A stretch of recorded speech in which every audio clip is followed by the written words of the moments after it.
আপোনালোকে যিজন মানুহক নিজৰ শত্ৰু বুলি কিডনেপ কৰাইছিল আপোনালোকে জানেনে সেইজন মানুহ কিমান ভাল মানুহ আপোনালোকৰ এই অপৰাধৰ শাস্তি কি জানে একমাত্ৰ জেল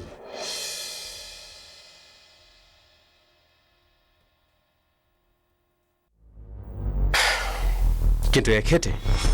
আমাক বাৰে বাৰে ৰিকুৱেষ্ট কৰিছিল আপোনালোকে যাতে কোনো শাস্তি ভুগিব নালাগে সেয়ে মই পাৰ্চনেলি কেছটোত ইনভলভ হ'বলগীয়া হ'ল পুলিচৰ দায়িত্ব সমাজত শান্তি শৃংখলা বজাই ৰখাৰ আৰু সমাজ এখনৰ আৰম্ভণি পৰিয়ালৰ পৰাই হয় কোনোবাই শাস্তি পোৱাটো আমিও নিবিচাৰোঁ পুলিচ হ'লেওতো আমিও মানুহ কিন্তু বাধ্য হওঁ আমি শাস্তি দিবলৈ নিজৰ মন মগজুৰ পৰা বেয়া চিন্তাবোৰ আঁতৰাওক আপোনালোকৰ বেয়া চিন্তাবোৰে আপোনালোকৰ প্ৰধান শত্ৰু আমাক ক্ষমা কৰি দিয়ক ইন্সপেক্টৰ আগলৈ আৰু আমি এনেকুৱা ভুল নকৰোঁ ক্ষমা আমাক নহয় এখেতক খুজক যিজন মানুহৰ লগত আপোনালোকে ইমান অন্যায় কৰাৰ পাছতো আপোনালোকক শাস্তিৰ পৰা বচাই ৰাখিছে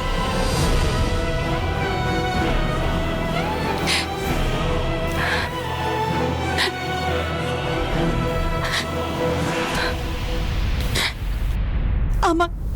ক্ষমা কৰি দিয়ক খুৰা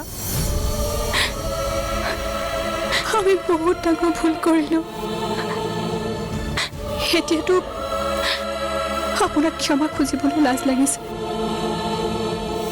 কিন্তু এয়া আপোনাৰ মহানুভৱতা খুৰা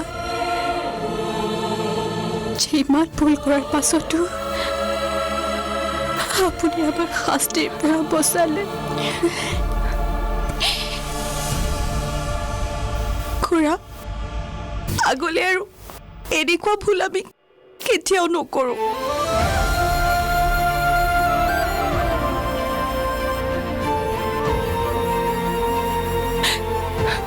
আপোনাৰ মহানুভৱতাই আমাৰ পৰা মনৰ এন্ধাৰ আঁতৰালে আমাক ক্ষমা কৰি দিয়ক খুৰা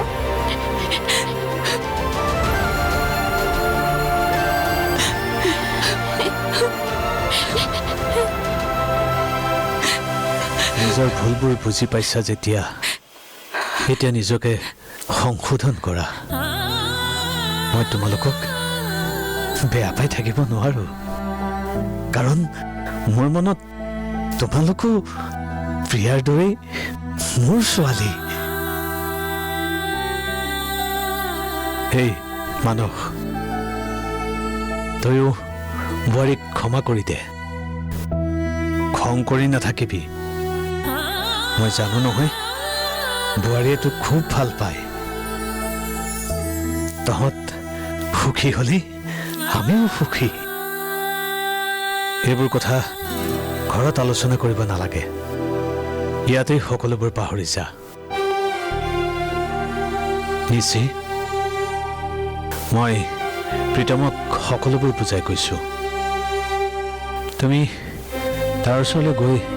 সহজভাৱে থাকিবা এইবোৰ কথা আৰু উলিওৱাৰ কোনো প্ৰয়োজন নাই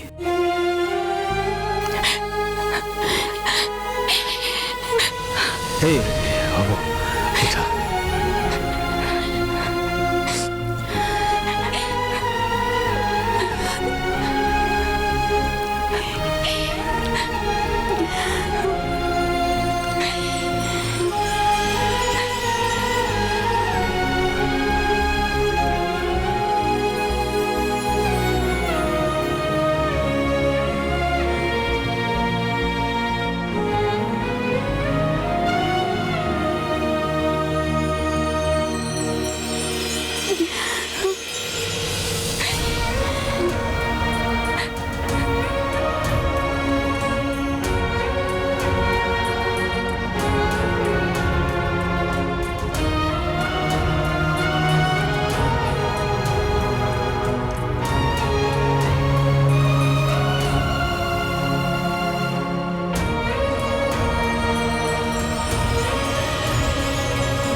খুৰী প্ৰিয়া এইফালে আহাচোন সোনকালে আহা এখেত আহিছে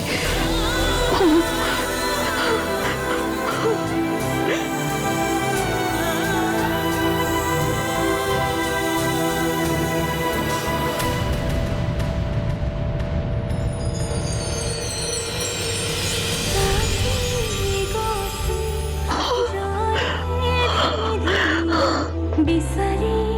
मोरन दुहाता मोसी मोसी हेमेका सपनी प्रिया खुरा बहुजो दिया खाबती लुआ पाहरी दुआरे গোপনে গোপনে কিমান দিন হ'ল আপোনাক নেদেখা আপোনাৰ কিবা হ'লে ময়ো জীয়াই নাথাকিলো তুমি থকালৈকে মোৰ একো নহয় আৰতি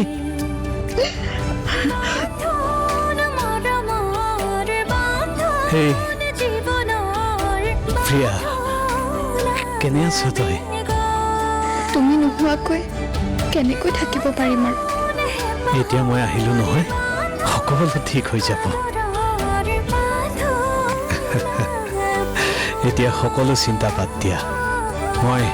সুস্থ শৰীৰে ঘৰখনলৈ আকৌ উভতি আহিলো নহয় ভাবি লোৱা মোৰ এই অপহৰণে ঘৰখনলৈ নতুনকৈ শান্তি ঘূৰাই আনিছে আচ্ছা এই ৰ মোৰ এটা কাম বাকী ৰৈ গ'ল নহয় কচোন এইটো ল তোৰ অডিচিৰ চাবি ল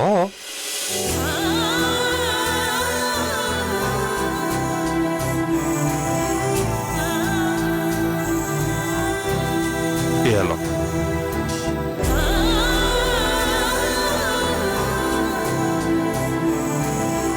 তোৰ অডিচিখন এতিয়াও তেনেকেই আছে দাদা তোক যে মই কেনেকৈ ধন্যবাদ দিওঁ তই মোক কিমান ডাঙৰ উপকাৰ এটা কৰিলি এয়া উপকাৰ নহয় বিনয় এয়া মোৰ কৰ্তব্য তই মোৰ সৰু ভাইৰ দৰে নহয় জানো আৰু প্ৰিয়াও দুদিন পিছত মোৰ ঘৰৰ বোৱাৰী হ'ব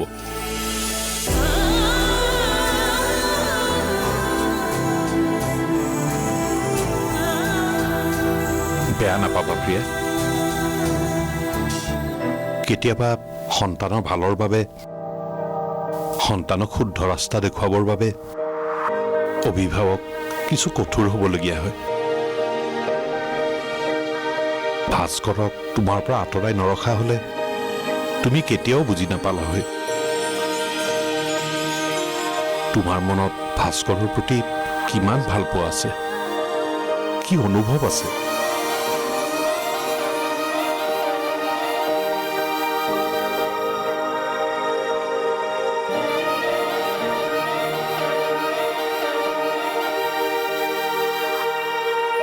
এতিয়া সকলোবোৰ ঠিক হ'ল যেতিয়া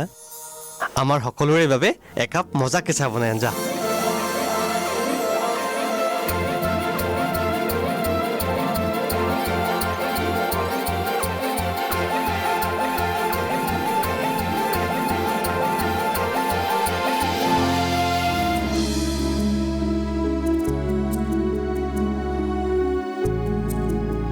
তোমালোকেতো তোমালোকৰ সিদ্ধান্ত দিলাই আমিও তোমালোকক এটা সিদ্ধান্ত দিব বিচাৰিছো কেৱল অলপ আলোচনা কৰিবলগীয়া আছিল তোমালোক অলপ আঁতৰত থাকিলে ভাল আছিল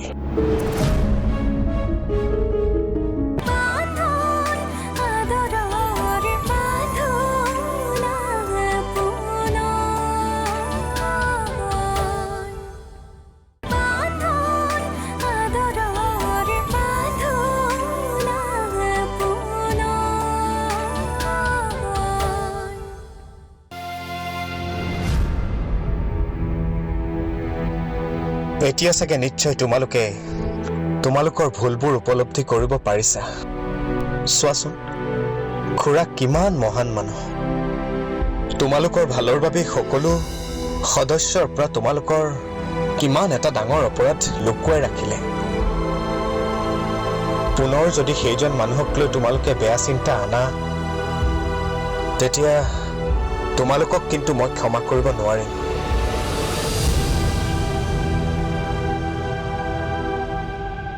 প্ৰীতম, দেৰিকে হ'লেও মই মোৰ ভুলবোৰ উপলব্ধি কৰিছোঁ। আজি মই তোমাক কথা দিলোঁ, তুমি আৰু কেতিয়াও মোক লৈ একো অভিযোগে নোপোৱা। ময়ো কথা দিলোঁ দাদা, বোৱাৰী হ'লেও ছোৱালীৰ দৰে এইখন ঘৰৰ সকলো দায়িত্ব পালন কৰি যাম। আগতে কৰা ভুলবোৰৰ কাৰণে প্লিজ ক্ষমা কৰি দিয়ক।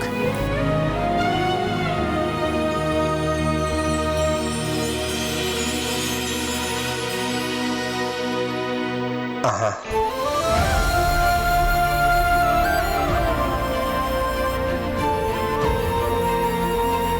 বোলা বোলা।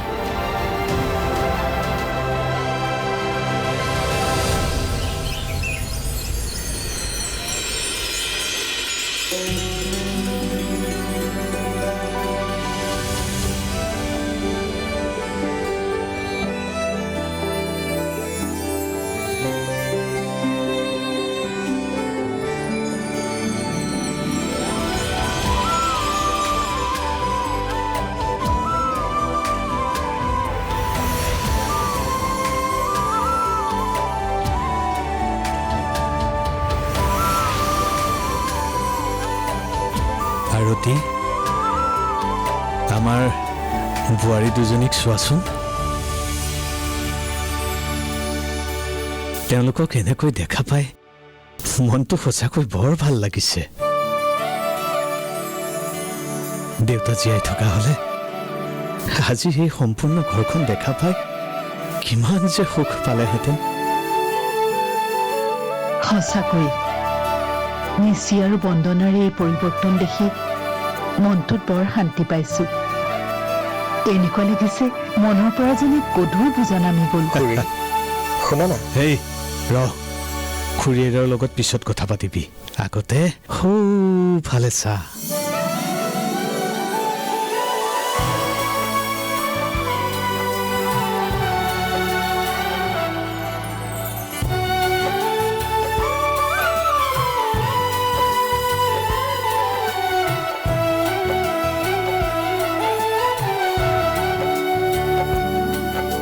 এই বোৱাৰী দুজনীয়ে তহঁতৰ ককাৰৰ দিনৰ পৰম্পৰা ৰক্ষা কৰি ঘৰখন ধৰিব বিচাৰিছে। তহঁতেও তেওঁলোকৰ মনৰ ভাৱবোৰ বুজি তেওঁলোকক মৰম কৰি ৰাখিবি। ৰাখিবি মানে তোমালোক কৰবলৈ যাবা নেকি?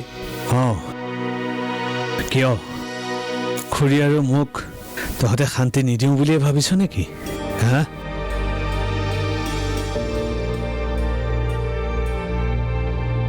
আজি তহঁতক এটা গুৰুত্বপূৰ্ণ কথা কওঁ। এই যে তহঁতৰ সনাতন খুৰা আমাক এটা বৰ ডাঙৰ উপকাৰ কৰিলেও।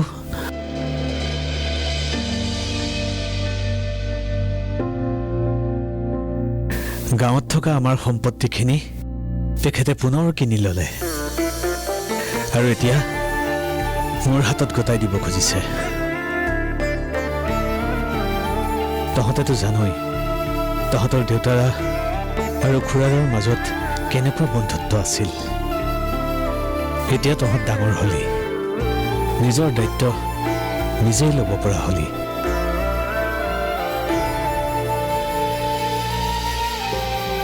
সেয়ে খুৰীয়েৰ আৰু মই গাঁৱৰ ঘৰলৈ ঘূৰি যাম বুলি থিৰাং কৰিছো। কি? এই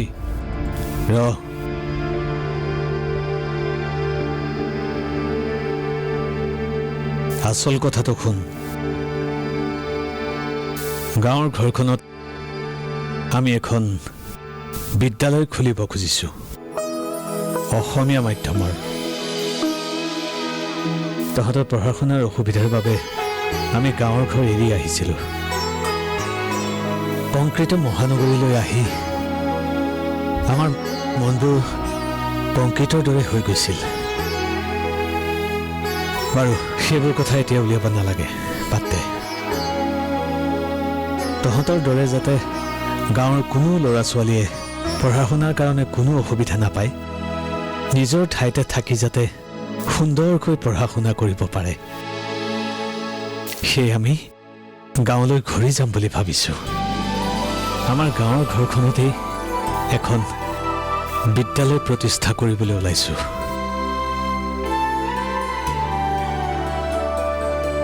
সনাতন দাদাই গাঁৱৰ ঘৰলৈ আমাৰ লগতে যাম বুলি কৈছে স্কুলখন স্থাপন কৰাত তেওঁ হেনো আমাক সহায় কৰিব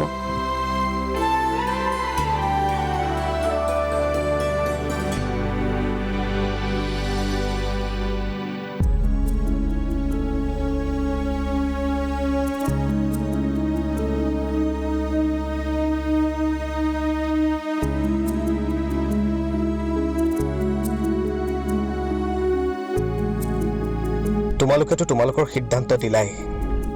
আমিও তোমালোকক এটা সিদ্ধান্ত দিব বিচাৰিছোঁ কেৱল অলপ আলোচনা কৰিবলগীয়া আছিল তোমালোক অলপ আঁতৰত থাকিলে ভাল আছিল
তোমালোকে আমাক ৰেহাই দিলেও আমি তোমালোকক সহজে ৰেহাই নিদিওঁ ভাইটিয়ে ঠিক কথা কৈছে সব কথা তোমালোকে ভবা মতে নহয়তো মই অসমীয়াত এমএ গতিকে অসমীয়াৰ ক্লাছ কেইটা কিন্তু মোৰ পাহৰি নাযাব মই ৰূপক চলিহাৰ ছোৱালী গতিকে বিজনেছমেনৰ জীয়ৰী হিচাপে একাউণ্টছৰ দায়িত্বটো মোৰ